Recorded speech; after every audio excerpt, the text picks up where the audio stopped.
শাকিল ভাই কি অবস্থা? এই তো ভাই ভালো আছি। আমার একটা ইনফরমেশন দেন, বর্তমান সময় অনুযায়ী ইউরোপের মধ্যে কাগজ করার জন্য, পেপারের জন্য কোন দেশ পারফেক্ট?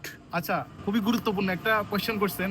এটা কিন্তু অনেক গুরুত্বপূর্ণ, কারণ এখন নতুন নতুন অনেক মানুষ আসতেছে, প্লাস এখন ইউরোপে অনেক দেশে অনেক মানুষ অবৈধ আছে।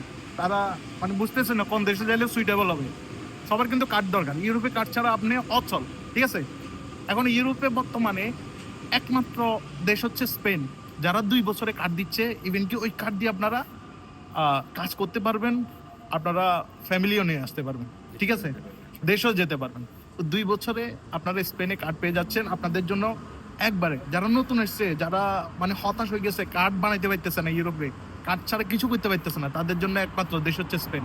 স্পেনে চলে যান, পাদ্দন করে নেন, 2 বছরের কার্ড নিয়ে দেশে গিয়ে বিয়ে করেন। থ্যাংক ইউ ভাই।